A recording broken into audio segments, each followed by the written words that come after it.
복되도다 라는 제목으로 말씀을 보도록 하겠습니다.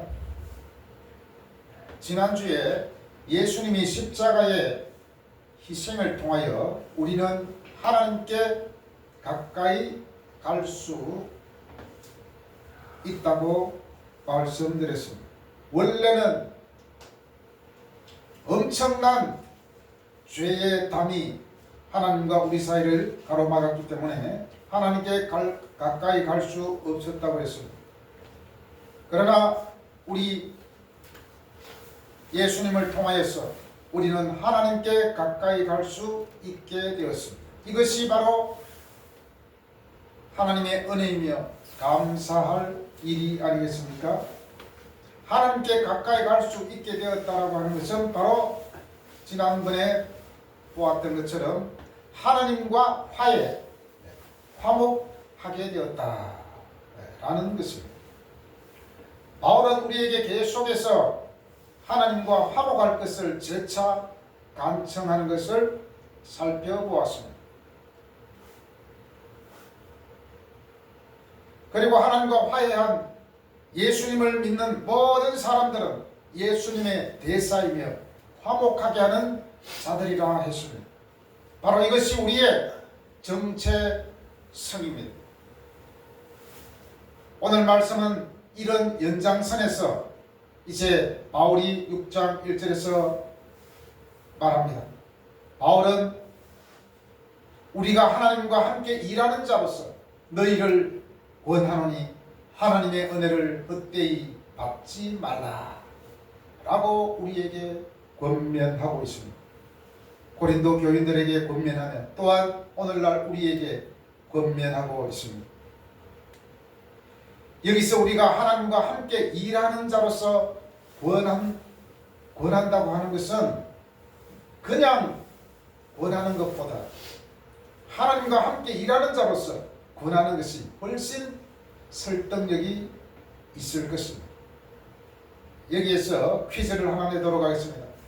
모범 택시라고 표시를 하고 다니는 택시가 있습니다. 모범 택시죠. 이 택시를 운전하는 사람은 모범 운전사라 그렇게 말합니다. 모범 택시를 운전하는 이 모범 택시 기사가 이제 아침 출근 시간에 부평 IC에서 교통정리를 하게 됩니다. 이때 수신호를 보낼 때 자동차들이 만약에 무시하고 가면 법적으로 효력이 있을까요? 없을까요? 네. 부평 IC 가면은 현수막에 크게 붙어 있습니다. 법적 효력이 있습니다. 모범 택시 기사의 수신호를 무시하고 사고를 냈다든지 잘못하면 똑같이 경찰의 수신호와 같은 효력이 있습니다. 도로교통법에 보면 신호 권한이 있는 사람으로 경찰 공무원과 모범 운전자 등을 규정하고 있습니다.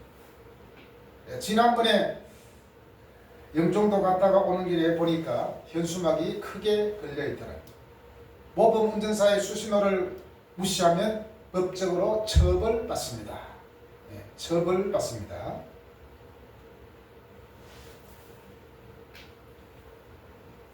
왜냐하면 분명히 모범기사는 경찰이 아닙니다. 경찰이 아닙니다.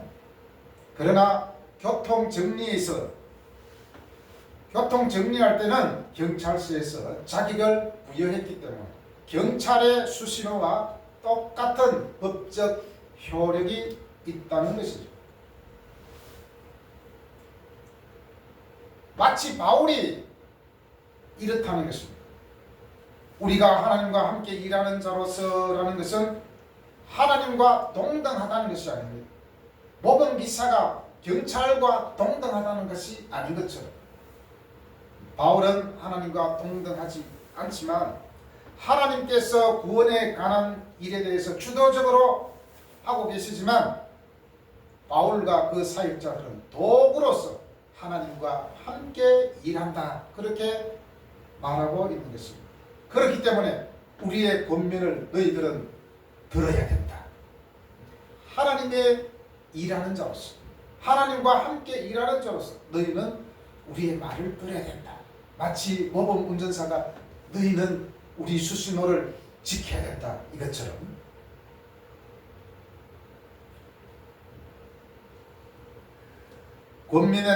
권면이라는 단어는 간곡히 하다, 위로하다, 호소하다라는 뜻이 있습니다. 바울은 고린도 교인들에게 은혜를 헛되이 받지 말라고 간곡히 호소하며 위로하며 호소하고 있는 것을 우리는 볼 수 있습니다. 우리가 누군가에게 권면할 때 이렇게 하지 않습니까? 그 사람의 상황이 어렵다면 위로를 해줍니다. 그리고 간곡히 지금의 상황을 이렇게 하면 반드시 이길 수 있을 거야 라고 호소를 합니다.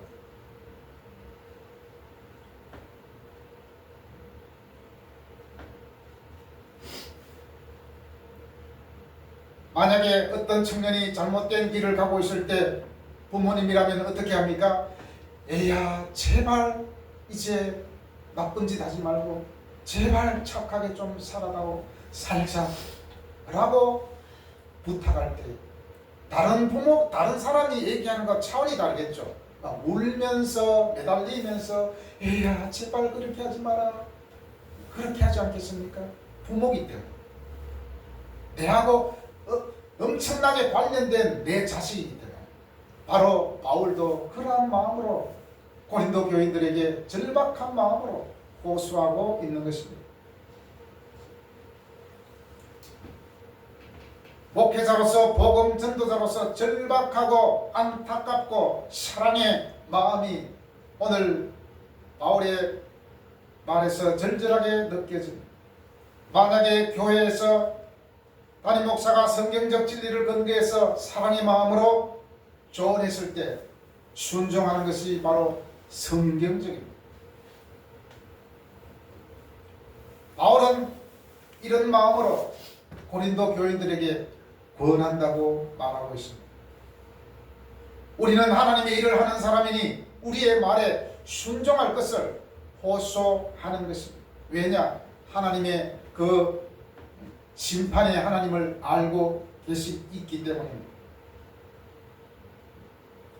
너희들이 받은 복음의 은혜를 결코 헛되이 받지 말라. 하나님의 은혜를 헛되게 받을 수 있을까요? 네, 결코 하나님의 은혜는 헛되지 않습니다. 받을 때는 헛되지 않습니다. 그런데 왜 바울은 하나님의 은혜를 헛되게 받지 말라 그렇게 말합니까? 우리나라 말로 하면 이겁니다. 은혜를 엿바꾸어 먹지 말라는 것입니다. 하나님의 이 귀한 은혜를 함부로 하지 말라는 것이죠.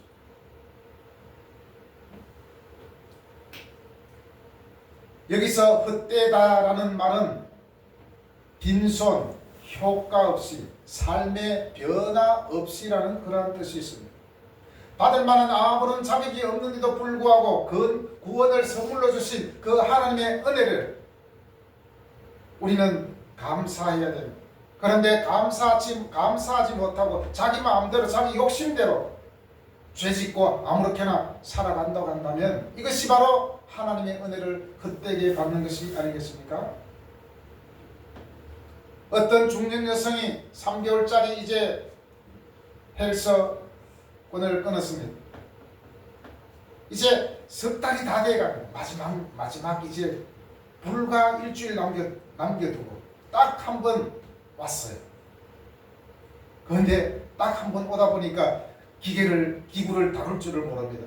그래서 어떤 사람에게 묻습니다. 이거 어떻게 할 수 있을까요? 분명히 3개월째 다 돼 가는데 그래서 그 다른 사람이 묻습니다.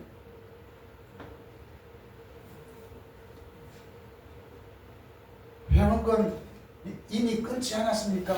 그렇게 말하니까 예, 회원권은 벌써 끊었는데 오늘 처음 왔어요. 석 달이 되었지만 마지막 날 가가지고 딱 온 거예요. 그러니 알 수가 없지 않겠습니까? 또 어떤 청년이 새해가 되어 원래는 몸짱을 만들어 보겠다고 대단한 목표를 세우게 됐습니다. 그래서 그 동네에 있는 헬스장에 그리고 개인 트레이너를 포함해서 1년을 끊게 되었습니다. 그런데 이 사람은 한 달, 두 달이 지나가도 헬스장에 가지 않습니다. 이미 카드 결제는 되었습니다. 그리고 회원권은 있습니다. 그럼 어떻게 됩니까? 몸은 전혀 달라지지 않는다는 것이죠. 그래서 친구들이 이렇게 말하잖아요. 너 그러려고 헬스장을 간다고 했니? 야, 너 참 돈 많다. 큰 일을 했어. 큰 일을 하고 있네. 이렇게 말하지 않습니까? 헬스장에 등록을 했으면 헬스장에 가서 열심히 매일매일 아니면 이틀에 한 번씩이라도 열심히 운동을 해야 몸짱이 될 수 있는데 이 청년은 등록하고 나서 가지를 않았습니다. 아무리 몸짱이 된다 하더라도 등록했으면 운동을 해야 됩니다. 가지 않으면 아무런 의미가 없습니다. 바로 이런 상황을 헛되다라고 말할 수 있지 않겠습니까? 이것처럼 하나님의 은혜도 마찬가지입니다. 하나님의 은혜를 받았지만 그 삶 속에서 하나님 말씀에 순종하지 않습니다. 옛날 삶 그대로 살아갑니다. 세상 사람들과 똑같이 살아갑니다. 그렇게 한다면 다른 사람이 봤을 때 야, 너 예수 믿는 거 좀 헛믿었어. 헛믿었다고 그렇게 말하지 않겠습니까? 만약에 예수를 믿는다고 하면서 사람과의 관계에서, 직장에서, 내 꿈에서, 나의 미래에서 아무런 영향력을 미치지 못한다면 얼마나 하나님의 은혜가 또 우리의 신앙이 헛된 것이 되겠습니다. 또 한 가지 예를 들어보겠습니다. 어떤 사람이 대통령에게 잘 보여서 대통령이 어느 날 청와대로 불렀습니다. 이 사람은 저기 시골 동네에 사는 사람이었는데 대통령에게 잘 보여서 대통령실에 근무하게 되었습니다. 처음에 3개월은 열심히 일을 했습니다. 잘 보이기 위해서. 그런데 3개월이 지나고 4개월이 지나면서 마음이 변하기 시작했습니다. 처음에 청와대에 들어갔을 때는 작은 동네에서 청와대 근무하게 되었다고 동네 주민들이 현수막까지 걸어주었는데 이 사람은 그것을 망각하고 대통령이 자기를 불러준 것을 망각하고 3개월이 지난 후에는 몰래 나쁜 짓을 하게 됩니다. 뇌물을 받기 시작했습니다. 그러다가 발각이 되었습니다. 처벌을 받게 됩니다. 이때 대통령은 얼마나 난감하겠습니다. 내가 저 사람을 잘 보고 대통령실로 불렀는데 저 사람은 내 이름에 먹칠을 했구나. 아, 정말 우리가 잘못 선택했구나. 이럴 때 헛되다라고 말할 수 있지 않겠습니까? 그래서 대통령은 야, 너를 내가 좋게 봐서 뽑았는데 너를 뽑은 것이 네가 이렇게 헛되게 하다니 실망스럽네 라고 하지 않겠습니까? 여러분, 메마른 땅 위에 곡식의 씨앗을 뿌렸을 때 뿌리를 내리는 것은 고사하고 금방 말라버립니다. 이때 뭐라고 합니까? 헛일했네. 헛일했네라고 말하지 않겠습니까?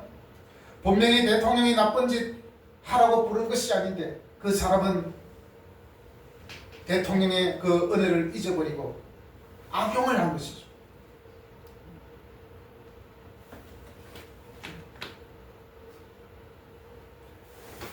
은혜를 헛되게 받지 말라. 은혜를 헛되게 받고 안 받고 그게 문제가 아니라 분명히 하나님의 은혜는 귀하게 받았는데 그 받은 은혜를 가지고 삶에서 선한 열매를 맺지 못했다는 것입니다. 믿음을 가졌다는 자랑은 하지만 삶의 열매가 없는 사람은 은혜를 헛되게 받았다라고 말할 수 있을 것입니다. 여러분, 지금부터라도 우리 하나님께서 주신 은혜가 헛되지 않도록 우리의 정체성을 잃어버리지 말고 선한 열매로 복된 인생 되시기를 바랍니다.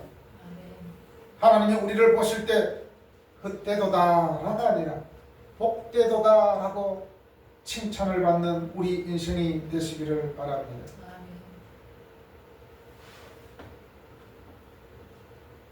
이제 바울은 이어서 2절에서 말합니다. 이르되 내가 은혜 베풀 때에 너에게 듣고 구원의 날에 너를 도왔도다 하셨으니 보라 지금은 은혜 받을 만한 때요 보라 지금은 구원의 날이로다.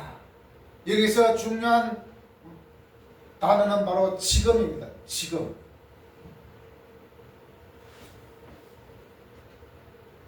많은 사람들은 이렇게 말합니다. 언젠가는 저는 회개하고 하나님께 충성할 거예요. 지금은 제가 여러 가지 사정으로 말씀에 순종하지 못하지만 제가 앞으로 순종하면서 살 거예요.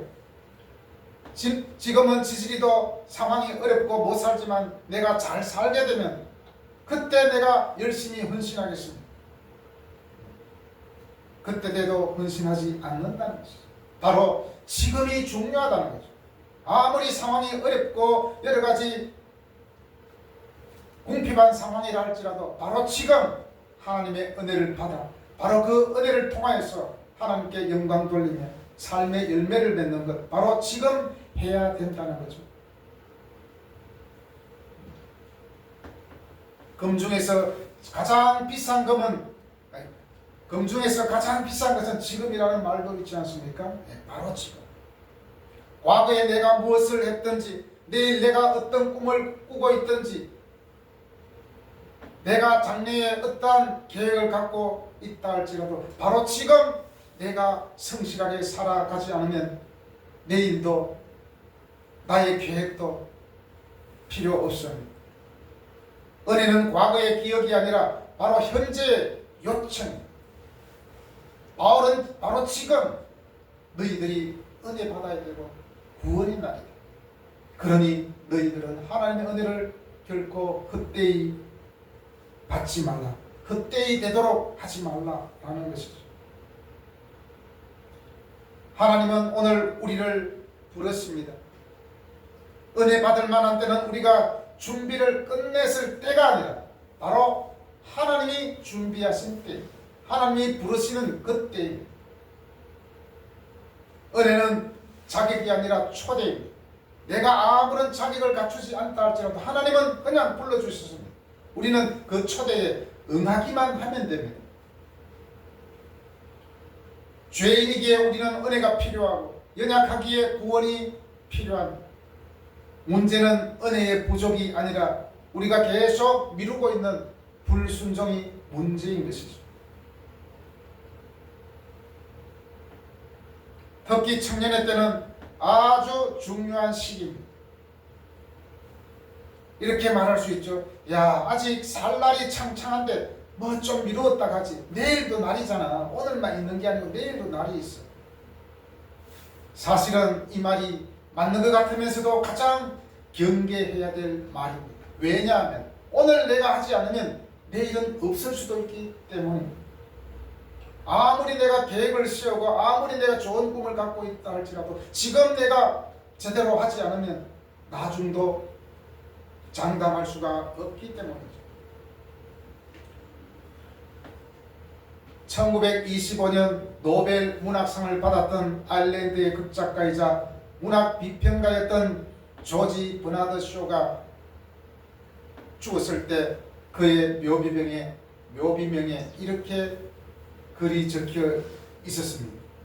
우물쭈물하다가 내 이럴 줄 알았다. 한마디로 미루고 미적미적하다가 이럴 줄 알았다는 것이 아니겠습니까? 그렇게 열심히 살았으며 베스트셀러 작가인 그가 우물쭈물하다가 내 이럴 줄 알았다고 했다는 것은 얼마나 우리에게 의미심장한 말입니까? 청년의 시기는 가능성이 아주 많은 시기입니다. 동시에 은혜를 미뤄두기 쉬운 시기이기도 합니다. 나중에 더 여유 있을 때, 지금은 준비 기간이니까, 지금은 나 자신부터 챙겨야 하니까 이러면서 점점 미루고 그렇게 살아갑니다.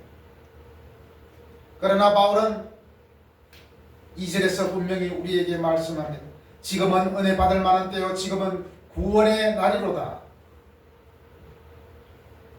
은혜는 바로 지금 우리가 살아내는 날입니다.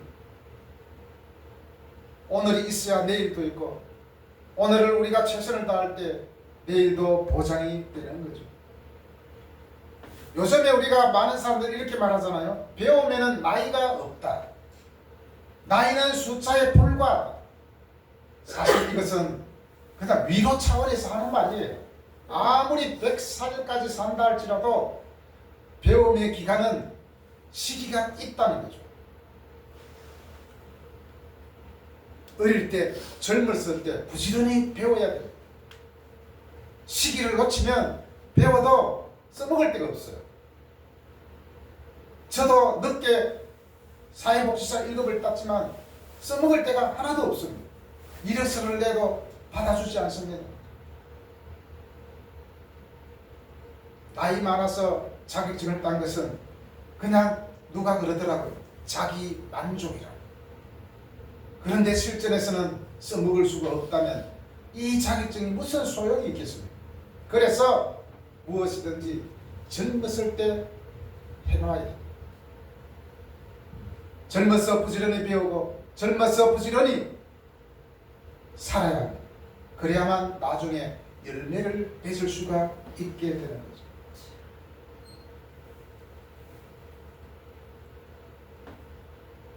때를 놓치면 영원히 기회가 오지 않는다는 것입니다.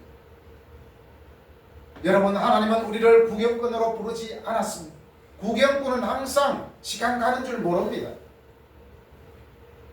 예전에 제가 신월동에 살 때 어떤 차례 쇼도 하고 막 이런 행사가 그 동네에 있었는데 너무 재미있어가지고 시간 가는 줄 몰랐어요. 왜냐? 구경꾼이니까.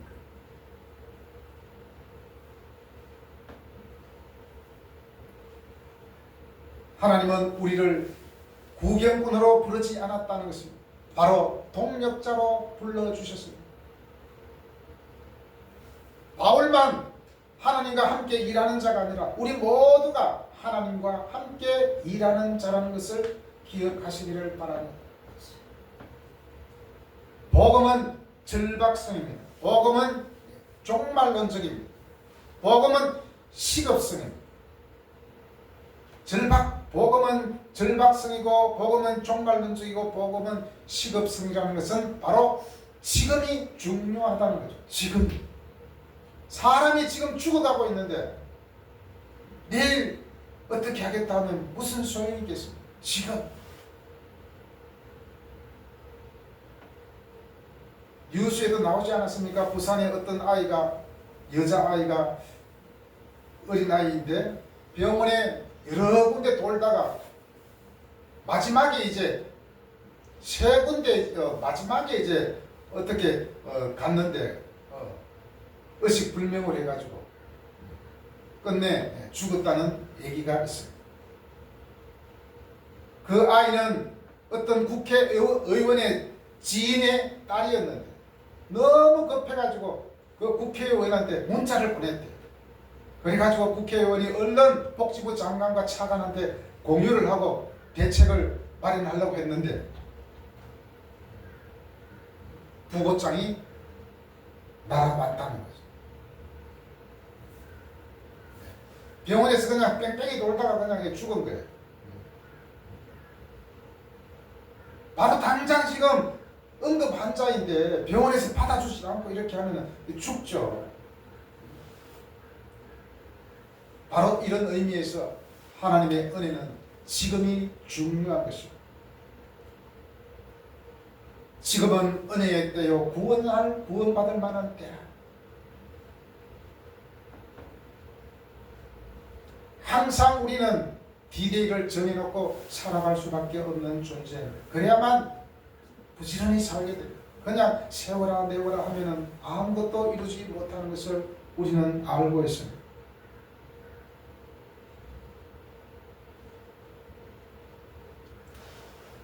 바울만 그리고 복음 전도자만 하나님과 함께 일하는 자가 아니라 예수님을 통하여서 하나님께 화해를 이룬 모두가 하나님과 함께 일하는 자이기 때문에 우리는 자부심을 가지고 부지런히 살아내야 됩니다. 사랑하는 여러분, 우물쭈물 대다가 내 이럴 줄 알았다고 할 때가 이르기 전에 우리는 복음의 시급성, 절박성, 종말론적이라는 것을 우리가 기억하고 부지런히 젊었을 때 선한 영향력을 끼치며 살아야 되지 않겠습니까? 사랑하는 여러분, 하나님이 주신 은혜를 정말 값지게 살아내는, 하나님이 보실 때 헛되도다 라가 아니라 정말 복되도다, 누가 봐도 우리를 향해서 정말 복된 인생이구나, 복되도다 라는 칭찬을 들어야 되지 않겠습니까? 하나님의 은혜를 헛되이 받지 말고 정말 하나님의 은혜가 귀함을 알고 늘 하나님께 감사하며 우리가 하나님 앞에 서는 그날까지 하나님께 귀한 영광 돌리며 살아가는 저와 여러분이 되시기를 예수님의 이름으로 축복합니다. 아멘. 기도하겠습니다. 하나님 아버지 감사합니다.